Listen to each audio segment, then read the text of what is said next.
시사인 김은지 기자고요. 첫 번째 코너 바로 들어가겠습니다. 쏟아지는 뉴스에 어떻게 반응해야 될지 알려드리는 시간 뉴스 리액션입니다. 김여하 기자 안녕하세요. 네, 안녕하세요. 네, 기다림에 지치고 있는 땡벌 김준일 선생님 안녕하십니까? 예, 리액션도 지쳤어요. 땡벌.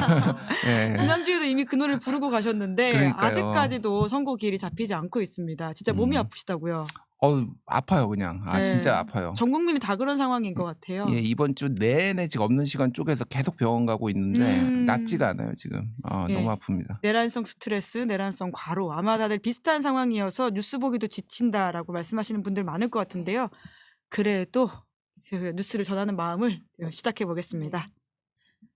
네, 첫 번째 뉴스 키워드 들어가 볼까요? 네, 한강 윤석열 파면은 보편적 가치 지키는 일. 네, 한강 소설가가 윤석열 탄핵 인용 촉구했죠? 네, 한강 소설가가 오늘 이제 쓴 문장인데요. 훼손되지 말아야 할 생명, 자유, 평화의 가치를 믿습니다. 파면은 보편적 가치를 지키는 일입니다. 이렇게 말을 했습니다. 이런 식으로 오늘 국내 문학계 종사자 414명이 윤 대통령 탄핵 인용을 촉구하는 성명을 발표를 해서 이 주목을 끌고 있는데요. 이 작가들이다 보니까 워낙 이제 위트 있고 또 강렬한 그런 문장들이 많은데 대표적으로 좀 몇 개만 말씀드리면 은희경 작가는 민주주의 세상에서 살고 싶다. 그리고 김현수 작가는 늦어도 다음 주 이맘때에는 이 정의와 평화로 충만한 밤이기를 이라고 남겼고요. 또 SF 소설가로 알려진 김초엽 작가는 제발 빠른 파면을 촉구합니다. 진심 스트레스 받아서 한 줄도 못 쓰겠어요. 빨리 파면 좀 이라고 하면서 답답한 심정을 표현하기도 했습니다. 최은영 작가, 장강명 작가는 윤석열을 파면하라라고 하는 이 짧고 강렬한 메시지로 썼고 또 저주토끼로 이 북커상 최종 후보에 올랐던 정보라 작가는 내란 속에 처단하고 평등사회 건설하자 이런 글을 남겼습니다. 그 외에도 여러 좀 위트 있는 이야기들이 많은데 임현 소설가가 또 이런 메시지를 썼습니다. 진짜 같은 소설을 쓰고 싶은 것이지 소설 같은 일이 진짜 벌어지는 나라에서 살고 싶은 것이 아니다. 이 소설도 누가 이렇게 써봐라. 편집자가 가만두나 벌써 교정교열했지라고 했습니다. 네, 저희가 관련된 내용은 오늘 방송 시작 전에 쇼츠로도 만들어서 공유드리고 있는데요. 강렬한 메시지들만큼 타는 목마름으로 탄핵 인용 결과를 기다리고 있는데요. 김준일 평론가님 가장 좀 인상 깊은 메시지 뭐가 있으실까요? 이게 그러니까 그 초반에 이제 윤석열이 계엄하고 이랬을 때 작가들이 목소리를 내다가 네. 이제 좀 잠잠했거든요. 사실은 이제 헌재가 이제 탄핵 심판이 들어가면서 이게 제대로 작동할 거라는 믿음들 이런 게 있었는데 지금 다시 굉장히 민주주의가 위급해졌다라는 예. 것들을 지금 많은 분들이 느끼시는 것 같아요. 그러니까 물론 헌재는 헌재 나름대로 고심이 있겠지만은 이 정도까지 지연된 문제인가 이거에 대해서 그리고 이 불확실성에 상당히 사람들을 좀 불안하게 하는 것 같고 이게 그러니까 저는 이제 이거를 이제 좌우의 문제로 보통은 사람들이 저 보수 윤석열 친윤 쪽에서 뭐 얘기를 하면서 한강도 좌파다, 누구도 좌파다 뭐 이런 식으로 맨날 얘기하잖아요. 그러면은 제가 이제 묻고 싶은 건 이것도 또 비슷하게 얘기할 거예요. 그러니까 그러면은 도대체 우파에서 소위 말해서 윤석열을 정치인들 빼고 윤석열을 탄핵을 기각해야 된다라고 얘기하는 사람이 누가 있냐. 그러니까 좀 우리가 좀 생각할 좀 존중할 만한 사람이 누가 있냐. 단 한 명도 전 생각이 안 나. 이제 전한길 씨가 이번에 발굴한 유일한 스타인 것 같은데 그러니까 이게 사람들이 이제 보편적인 시각이 어디에 있는지를 좀 보여주는 거고 저는 요거에 더해서 최근에 지난 금요일에 그 로마 바티칸에서 유흥식 추기경이 메시지 냈었거든요. 맞아요. 예. 저는 굉장히 이게 유의미한 걸로 봤어요. 왜냐하면은 그 추기경들은 예전에 이제 김수환 추기경 같은 분들이 메시지를 내긴 했지만은 그동안 약간 정서적 보수주의가 있었어요. 그러니까 이렇게 민주화된 사회에서는 메시지를 웬만하면은 조금 정치적인 문제에 있어서 안 내려고 그랬거든요. 근데 그 유흥식 그 추기경이 지금 로마 바티칸에서 교황청 성직자부 장관을 하고 있는데 이렇게 말했어요. 프란치스코 교황님은 고통에는 중립이 없다라고 말씀하셨습니다. 이와 마찬가지로 정의에도 중립이 없습니다. 우리 헌법이 말하는 정의의 판결을 해주십시오. 그러니까 이게 지금 추기경까지 나설 정도로 그리고 작가들이 그러니까 중요한 대한민국에 있는 사람이 다 정치인이 아닌 사람이 다 나설 정도로 지금 시급한 문제가 됐다. 헌재가 좀 빨리 이거 좀 결정을 내려줘야 된다 그 생각이 듭니다. 네. 네, 저희 울림이 큰 작가들의 이야기는 쇼츠로 따로 올릴 예정이니까요. 널리 퍼뜨려서 그 이야기가 헌재까지 갈 수 있도록 해주십시오. 두 번째 뉴스 들어가 보죠. 윤석열 탄핵 선고 이번 주에 할까? 네, 진짜 언제쯤 할지 싶습니다. 네, 어제 이제 한덕수 총리 탄핵 기각 선고에서 이 헌법재판관들의 의견이 조금씩 나뉜 것을 두고 여러 해석이 쏟아지고 있습니다. 기각 5, 인용 1, 각하 2 이렇게 나타났는데요. 이 기각 의견을 낸 5명 중에 4명의 이 헌법재판관이 헌법재판관 후보자 임명을 보류한 것이 이 헌법과 법률에 위반에 해당을 하지만은 이 파면할 만한 잘못이라고는 판단하지 않았습니다. 특히 김복형 재판관은 위반이 아니다라고 본 반면에 정계선 재판관은 이 파면할 만한 잘못이라고 하는 유일한 의견을 내놓으면서 정반대의 인식을 보여주기도 했는데요. 사실 재판관들 사이에서의 이견이 나온 건데 이게 윤 대통령의 선고에도 영향을 미치는 것이 아니냐 하는 우려들이 나오고 있습니다. 국민의힘 권성동 원내대표는 오늘 기자들과 만나서 이런 말을 했습니다. 개인적인 판단으로는 기각 가능성이 있다고 본다라고 하면서 과거 박근혜 전 대통령 때와 헌법재판의 구조가 다르고 사안 자체가 다르다 이렇게 평가를 하기도 했는데요. 이 탄핵 기각에 이어서 선고 기일까지 이제 늦춰지면서 국민의힘에서는 이 탄핵 기각 각하에 대한 기대감이 좀 확산하고 있는 그런 모습입니다. 뿐만 아니라 민주당에서도 이제 불안감이 표출되고 있는데요. 김민석 수석 최고위원이 어제 페이스북에 남긴 글이 있습니다. 그러니까 아무리 늦어도 3월 14일 이전에는 윤석열의 파면 선고가 날 것이다 이런 확신을 했는데 이 모든 예측이 어긋났다라고 지적을 하면서요. 이른바 윤 대통령 이재명 대표 동시 재거론을 흘려온 모 언론의 시나리오가 윤석열 파면 지연과 이재명의 이 사법 살인으로 펼쳐지는 것이 아닌지 몹시 꺼림칙하다라고 하면서 이 어떤 보이지 않는 손이 작동하는 게 아닌가 이런 우려의 목소리를 제기하기도 했습니다. 네, 그런 가운데 탄핵 선고 늦어지니까 국가 신용 등급도 낮아질 수 있다. 이런 전망이 나오고 있죠. 네, 이 시티의 김진욱 이코노미스트가 최근 발표한 보고서인데요. 이 탄핵 선고와 인용 결정이 내려질 경우에 정치적 불확실성이 완화할 것이다 이런 전망을 했습니다. 반면에 이 탄핵 선고가 4월 중순 이후로 미뤄질 경우에는 이 정치적 불확실성이 더 장기간 이어지고 또 야당이 탄핵 소추를 추진할 수 있는 가능성이 있다라고 하면서 이에 따라서 이 우리나라의 국가 신용 등급 전망이 낮아질 가능성이 커진다라고 분석을 했습니다. 그런 가운데 이제 한덕수 국무총리 복귀한 이후에 오늘 이제 헌재와 관련해서 메시지를 냈는데요. 헌재 결정이 어떤 결과로 기결되더라도 민주적 절차를 거쳐 내려진 법적 판단으로 존중되어야 한다. 우리 사회의 분열과 대립을 넘어서 하나로 통합되는 출발점이 되어야 한다. 이렇게 언급을 했습니다.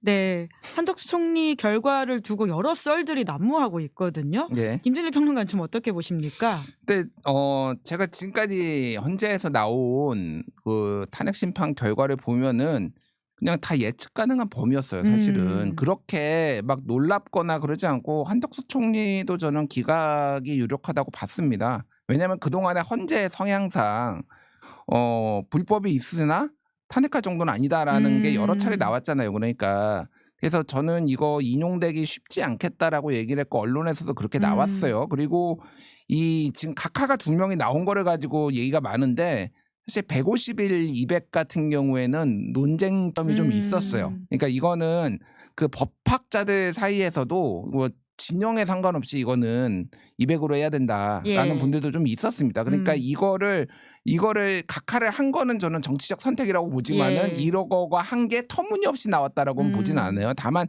그래서 제가 얘기하는 거는 윤석열 탄핵 심판하고는 전혀 다른 문제다. 그 150일 200이 뭐 윤석열한테 적용되는 건 아니잖아요. 그러니까 그건 상관없는 거고 오히려 예를 들면은 내란죄 철회 문제에 있어서 정확하게는 이제 한덕수는 내란 행동 철회를 이제 하면서 형사 문제는 우리가 제기하지 않겠다라고 2월 6일 날 했는데 그게 1월 6일 날 한 윤석열 내란죄 철회하고 구조가 똑같거든요. 그리고 그 변호인단이 똑같이 이거는 각하돼야 된다 문제 제기를 했는데 아예 언급도 안 했어요. 그러니까 그거는 한덕수 탄핵 심판에서 그러니까 오히려 저는 각하 가능성이 낮아졌더라고. 오히려 개인적으로 봐요. 그리고 각하가 되려면은 절반 이상이 돼야 되거든요. 각하를 하려면 그게 그 정도 숫자가 안 나온 거예요. 그러니까 이거 더 논쟁적인 사안임에도 불구하고 150일 200이 오히려 150일이 다수설이 냈다라는 거는 각하 가능성이 더 낮아졌다라고 보고 그러니까 이제 뭐 권성동 같은 경우에는 지금 뭐 기각 얘기하고 있는데 글쎄요. 저는 지금까지 한 번도 제가 흔들리지 않은 거는 8대0 파면이다. 무조건 저는 그렇게 생각을 해요. 헌재가 전혀 튀는 판결을 하고 있다고 생각하지 않고요. 한마디 하자면은 권성동이래. 그 한덕수 총리는 본인이나 헌재 결과 좀 수용 좀 하십시오. 내가 맨날 지겨워 죽겠어. 최상봉한테도 얘기하고 46조 임명 좀 하라고 좀 진짜. 그러니까요. 무슨 낯짝으로 맨날 뭐 법치주의 얘기하고 헌재 결과 수용 얘기를 하나 진짜. 네. 아. 8대 0을 의심치 않으신다고 하셨는데 그럼 관건은 언제 이 결과가 나오냐 이거든요. 시기적으로는 좀 늦어질 수 있을 거라고 지난주부터 예상을 하셨는데요. 예. 이게 더 늦어지는 것 같은 분위기입니다. 그러니까 저는 그날 저 금요일이었나요? 그 4월 넘어갈 예. 가능성 한 40% 말씀하셨죠. 된다고 예. 말씀을 드렸어요. 글쎄 뭐 저는 아직도 이번 주 금요일에 나의 가능성이 조금 더 높다고 보는데 4월 넘어가도 전혀 놀라지 않을 거다. 예. 놀랄 건데요. 안 됩니다. 놀랄 안 힘도 됩니다. 없어 솔직히 나 지금 여기 담아가지고 지금 예. 이거 웃지도 못해 지금. 예, 너무 이 스트레스는 보통 예. 저희가 어디다가 이 손해배상 청구를 해야 되는 겁니까? 근데 이제 헌재 이제 워낙 이 시사인 방송은 헌법재판관들이나 연구관들도 많이 본다고 정평이 나와 있으니까 좀 정중하게 말씀을 드리면은 진짜 신중한 거 저희도 다 알고 여러 고심과 고뇌가 있을 것 같은데 정말로 위험합니다 나라가. 다른 게 아니라 지금 모든 해외의 투자 결정은 지금 올스톱 됐어요. 이 불확실성 때문에 어떻게 될지 지금 시티에서는 국가 신용등급 낮춘다라고 하는 거는 지금 예전에 프랑스에서는요. 마크롱 대통령이 그 의회 해산한 것만 가지고도 난리가 났어요. 그래서 맞아요. 신용등급이 떨어졌어요. 떨어졌죠. 네. 우리는 탄핵이 되고 막 계엄이 났음에도 불구하고 이게 안 된 거는 민주적인 절차로 헌법재판소도 있고 이거 될 거라는 걸 믿음이 있었는데 이게 점점점 깨지고 있다 지금. 그리고 모든 지자체나 이런 관급 공사들 올스톱이에요 지금. 내수가 완전 박살났습니다 지금. 뭐 그것뿐만이 아니라 지금 나라 경제가 나락으로 가고 있거든요. 한 2달 동안 자영업자 20만 명 폐업하고 지금 쉬는 50만 명의 청년들 지금 8만 명 1년 만에 늘어났어요. 아무것도 안 하고 논다라는 사람들 지금 굉장히 나라가 위급하니 헌재에서도 빨리 좀 이 결정을 내려주는 게 정말로 국가를 애국하는 게 진보 보수의 문제가 아니다. 전 그렇게 좀 간곡히 말씀드리겠습니다. 네, 네. 방금도 실시간으로 댓글이 나라가 망해가고 있다, 뿌개지고 있다, 정말 우롱하는 거냐 이런 이야기들 말씀하시고 계십니다. 세 번째 뉴스 키워드 넘어가 볼까요? 내일 이재명 선거법 2심 선고. 예, 내일 결과 나오죠? 네, 내일 오후 2시에 나옵니다. 서울고등법원이 이 대표의 공직선거법상 이 허위사실 공표 혐의 2심 판결을 이제 선고를 하는데요. 앞서 1심 재판부는 지난해 11월에 나왔습니다. 징역 1년에 집행유예 2년을 선고를 했는데요. 당선 무효형이었습니다. 내일 선고에서도 이 벌금 100만 원 이상의 이 선고를 받고 이것이 이 대법원에서도 확정이 되게 되면은 그 의원직을 상실하고 이 향후 5년간 선거에 출마를 할 수가 없습니다. 또 민주당에서도 지난 대선 때 보전을 받은 선거 자금 그리고 선거 기타금 등 해서 이 434억 원을 반환해야 하는 그런 상황인데요. 그러다 보니까 이 벌금이 100만 원 이상인지 혹은 미만인지가 또 이 대표의 정치적 운명을 좌우할 것으로 보입니다. 관련해서 오늘 이재명 대표가 질문을 받았는데 말을 아끼는 모습이었습니다. 민주당에서는 이 선거 공판에서 검찰도 공소장을 변경한 점을 들어서 이 무죄를 기대하는 분위기인데요. 민주당은 이 사검독이 사법정의 실현 및 검찰독재 대책위원회에서 기자회견을 열고 기억을 처벌하려는 시도가 법적으로나 상식적으로나 납득하기 어렵다라고 하면서 이 대표는 명백한 무죄 이렇게 강조를 했습니다. 여권에서는 이를 두고 이제 공세가 이어지고 있는데요. 나경원 국민의힘 의원이 오늘 또 기자회견을 열었어요. 아시다시피 이재명은 백현동 사건, 김문기 사건에 있어서 허위 사실을 고의로 이야기한 것이 명백하다라고 하면서 내일이 이재명의 사망 선고일이 될 것이다 이렇게 언급을 했습니다. 네, 사실 저희가 매달 월간 브리퍼 특집이라고 해서 이 예견 왕들을 뽑고 있는데요. 이 김준일 평론가가 계속 성적이 좋으시거든요. 네. 탄핵 선고 때문에 저희가 이번 주 월간 브리퍼도 지금 못하게 생겼는데 애초에 무죄 나올 거란 예상해 주시지 않으셨습니까? 좀 그 기대가 어떠십니까?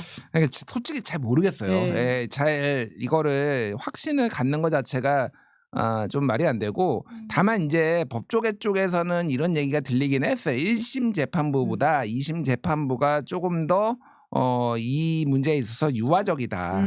예, 어떤 성향이나 뭐 이런 것들을 봤을 때 그래서 이제 무죄에 대한 가능성을 배제할 수 없다 정도인데 잘 모르겠습니다. 솔직히. 예, 진짜 모르겠고요. 이거는 되게 심플한 문제지만은 이거를 해석하는 방식은 너무 나는 1심에서는 깜짝 놀랐어요, 솔직히. 너무 과해서. 과한 것도 있고요. 예. 형량이 과한 것도 있고 김문기 기억 안 나는 거를 처벌을 못 하니까 그 골프 사진을 가지고 이게 이렇게 트리밍 해가지고 이렇게 한 게 이제 확대한 확대한 네. 것이 조작된 겁니다라고 하는 건데 이 조작이란 말은 그러니까 정치적 수사 레토릭이잖아요. 근데 그거를 가지고 따로 떼어가지고 이렇게 하는 것조차 좀 굉장히 무리수다라고 해서 형량이 낮아질 가능성이 저는 높기는 한데 그게 이제 무죄나 100만 원 이하가 될지는 솔직히 잘 모르겠습니다. 어쨌든 이게 그러니까 이재명 대표 2심까지 왔고 이제는 이제 모든 불확실성이 뭐 탄핵 심판을 포함해서 빨리 해소가 돼야 된다. 그 생각은 좀 확실히 드네요. 예. 네. 내일 결과가 나오니까 말씀처럼 보면 알 것 같은데요. 그런데 또 하나의 관건이 이제 이재명 대표의 2심 선고와 또 헌재 선고 결과가 좀 뒤에 나온다라고 하는 점이지 않습니까? 혹시 이게 좀 대선에도 영향을 미칠 가능성이 있다고 보십니까? 이게 진짜 묘해. 어떻게 될지 모르겠어요. 그러니까 진짜로. 그러니까 그냥 누구의 유불리를 떠나서 좀 얘기를 하자면은 이게 지금 2023년 기준으로요. 이 공직선거법이 2심에서 대법까지 걸린 시간이 73.2일이에요. 평균. 오, 석 달이 안 걸렸다. 2달 반이에요. 예. 그럼 지금 되게 애매해요. 되게 애매해요. 그러니까 그러면은 이게 그러니까 제가 얘기했잖아요. 이재명 2심 연계설 이 헌재 선고가 늦어지는 거의 이유 중에 그런 게 있는 거 아니냐 제가 추론을 했잖아요. 그게 예. 사실이라면은 더 늦추려고 할 수도 있겠다 지금. 오. 왜냐하면은 뭐 그러니까 사실은 대법원하고 헌재가 뭐 짜고서 했다라는 거는 저는 그거는 과도한 음모론이라고 보지만은 이 보수헌법 재판관들이 만약 그런 생각을 가지고 있다면 가정을 예, 시간을 한다라면은 끌려고 할 마음이 더 있다면 시간을 73일이면은 사실은 더 끌어야 되는 거예요. 그러니까 약간 그러니까 이게 4월 둘째 주까지 가도 내가 놀랍지 않다라고 하는 게 사실은 이런 것 때문에 그럴 가능성인데 진짜 나라 큰일 납니다. 그러니까 와, 예. 그러면 대법원 선고 나올 때까지도 헌재가 결과를 안 낼 수도 있을 가능성도 있는 뭐 거네요. 그때까지 안 냈고 근데 4월 18일 날 이제 문영배 이미선이 퇴임하는데 저는 헌법 재판관들끼리의 서로의 존중은 있다고 봐요. 그러니까 원래 그분들은 그런 분들이에요. 그러니까 예. 그리고 자기네들끼리의 어떤 안정적인 체제니까 저는 4월 18일 이전에는 낼 거다. 근데 꽤 늦어질 수도 있겠다 이 생각이 듭니다. 예. 네, 계엄까지 겪어보니까 저희가 별의별 상상과 별의별 이야기를 다 귀담아 듣게 된다라는 말씀을 드리면서 네 번째 뉴스 넘어가 보겠습니다. 네, 심우정 딸 채용 특혜 의혹. 네, 어제 한정혜 의원이 국회에서 문제 제기했죠. 네, 한정혜 의원에 따르면 심우정 검찰총장의 자녀 심 씨가 이 국립외교원 기간제 연구원으로 이 8개월 동안 근무를 하다가 올해 외교부 연구원에 최종을 합격을 했는데요. 8개월 근무를 했던 이 국립외교원 연구원의 자격 요건을 두고 이제 의혹이 제기가 됐습니다. 이 석사학위 소지자거나 학사학위 소지자 중 2년 이상 관련 분야에 근무를 한 경험자만 가능한데 이 한 의원에 따르면은 당시 심 씨가 대학원에서 석사학위를 취득하지 못한 상태였고 또 지원 가능한 전공이 아니었다 이렇게 주장을 했습니다. 그 이후에 이제 외교부 연구원 합격 과정에 대해서도 의혹이 제기됐는데요. 외교부는 지난 1월에 경제 분야 석사 소지자로 채용 공고를 냈다가 2월에 바꿨습니다. 이 국제정치 석사 소지자라고 자격 요건을 바꾼 건데 이 과정에서 이 최종 면접에 올라온 한 지원자가 결국 이제 불합격이 되었고 이 심 총장의 딸의 전공으로 자격을 바꾼 것이 아니냐 하는 이 의심이 제기가 된 건데요. 외교부는 이러한 의혹에 대해서 이 심 씨가 현재 이 선발 전형을 통과해서 최종 신원조사 단계에 있다라고 하면서 이 채용 관련 절차는 법령에 따라 투명하고 공정하게 진행되고 있다 이런 입장을 밝혔습니다. 그리고 한편 이제 공수처가 윤 대통령 석방과 관련해서 직권남용 혐의로 고발된 심우정 총장의 사건을 배당하고 본격적인 수사에 나섰다 이런 소식도 오늘 들어왔습니다. 네, 관련 의혹은 어떻게 보십니까? 그러니까 우리가 이제 조국 사태 입시 비리를 포함해서 이거를 겪으면서 여러 가지 이제 교훈들을 얻었잖아요. 그 교훈이란 건 뭐냐면 결국은 검찰의 이제 과도한 수사가 있었음에도 불구하고 저 같은 경우에는 조국 그 당시 법무부 장관을 일방적으로 옹호할 수가 없었던 게 그리고 결과적으로 보면은 그런 입시 비리가 어느 정도 있었다는 게 됐잖아요. 그러면은 그거의 교훈은 뭐냐면은 아빠 찬스 고위공직자에 쓰지 말라라는 거예요. 그리고 그 아빠 찬스를 쓰는 고위공직자가 있으면은 수사 대상이 될 수 있고 처벌해야 된다는 얘기입니다. 이건 심플해요. 수사하면 돼요. 아, 심우정 압수수색하면 되지. 검찰이요? 검찰이 하든 공수처가 하든 심우정도 압수수색하고 외교부도 압수수색해가지고 이 과정에 뭐가 있는지 이거 지금 내용 들어보면은 어쨌든 갑자기 기준이 바뀐 거 아니에요. 그러니까요. 꼴대가 꼴문 지금 옮겨진 거예요. 꼴문이 맞춰가지고. 예. 맞춰가지고 저는 이거는 납득할 수 없다. 그리고 정말 지긋지긋하구나 이들의 이 카르텔이 그 생각이 듭니다. 이거는 수사 대상인 것 같아요. 제가 보기엔. 네. 예. 댓글창에 김준일 평론가의 건강을 걱정하시는 분들이 많은데요. 김준일 평론가의 건강이 낫기위해서는 빠른 선고가 가장 특효약이다. 무슨 뜻이 날 것 같아요. 이제 탄핵만 되면은 네, 진짜. 특효약입니다. 네, 얼른 우리 모두의 건강을 기원하면서 오늘 여기까지 하겠습니다. 두 분 수고 많으셨습니다. 고맙습니다. 감사합니다. 감사합니다. 네, 저는